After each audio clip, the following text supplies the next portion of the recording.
Ba't Tara na. Ang lakas eh. Dito lang na ulo. Doon, hindi. Tara na, nak. Tanghali na. Ma, tara na. Naulan, mababasa kayo. Ano? Mababasa. Ay, ang mahirap sa inyo ay. Tara na. Tara na, nak. Apunta na ako doon.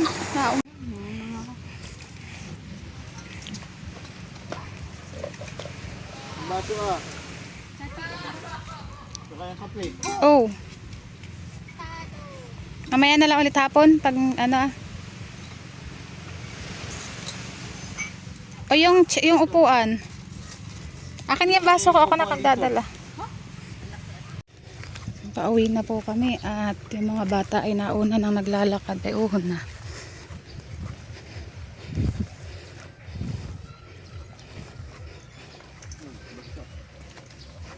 Basa.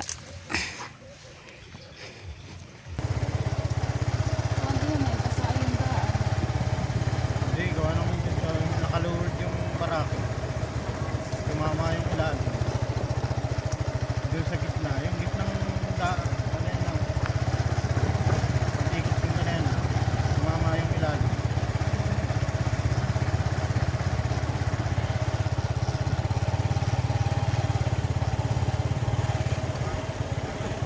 Mauna pa tayo sa kanila. Kami po ay papunta sa bayan at si JP daw po ay magtatanong ng panambak.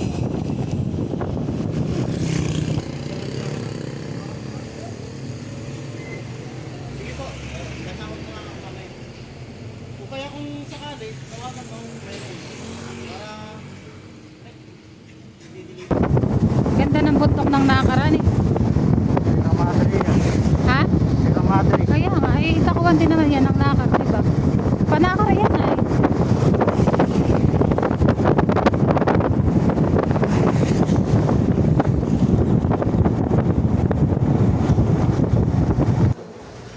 Kami po ay nakailang punta ng hardware.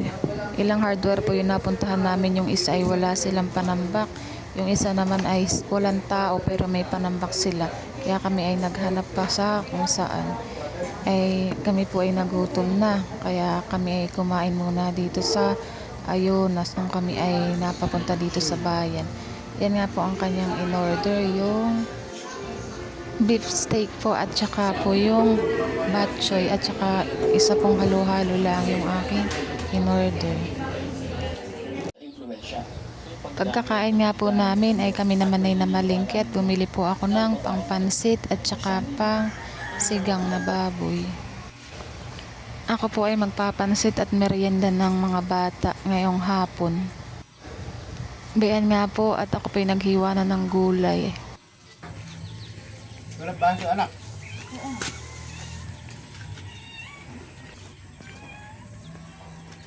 May nakasabit na pansit, anak.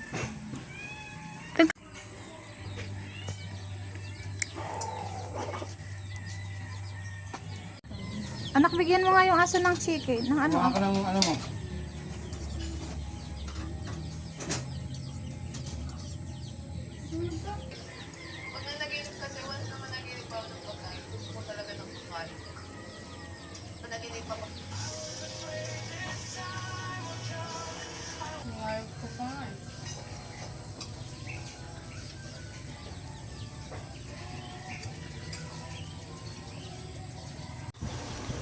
Dumating na nga po yung in-order ni JP na panambak at siya nga po ay nakapagbuhat na papasok ng mga bato na panambak at kinahaponan nga po ay nagluto na nga po kami ng nilagang baboy.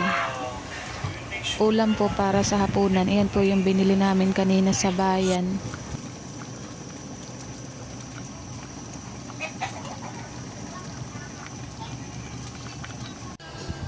At nung gabi na nga po ay bayan po at nag-isang pilsin na si Kuya at saka si JP. Nandito po kami sa kanila.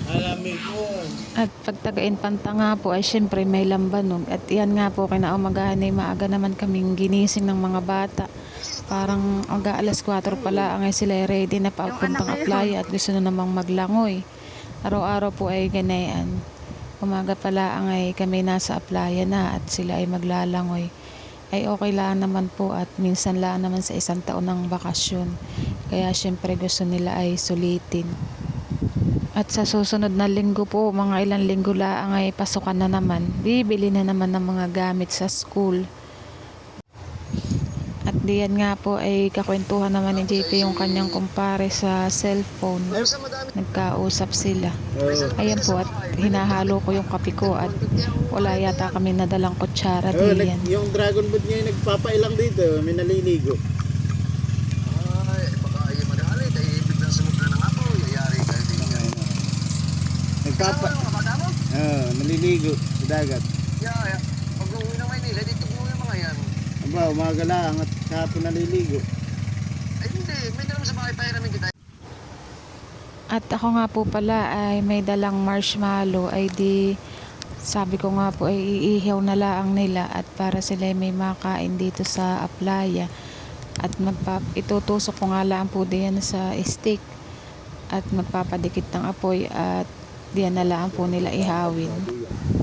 At ito nga po namang mga bata ay tuwan-tuwa pag may mga ganayan at syempre na-enjoy nila yung kanilang bakasyon talaga dito sa probinsya. Hindi naman ang bugado si ano.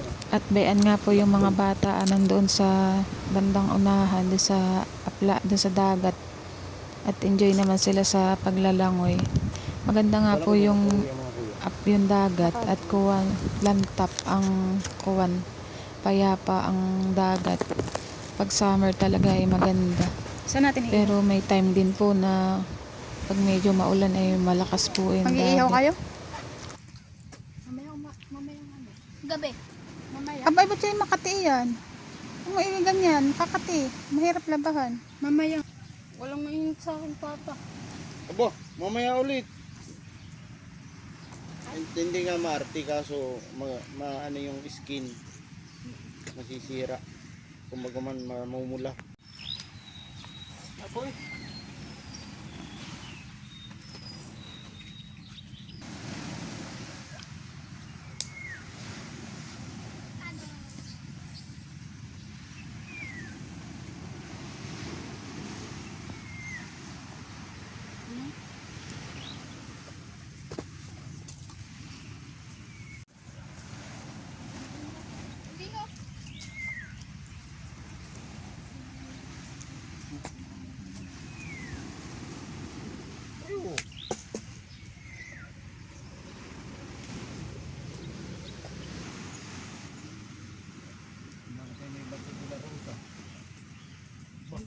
Bahay dito.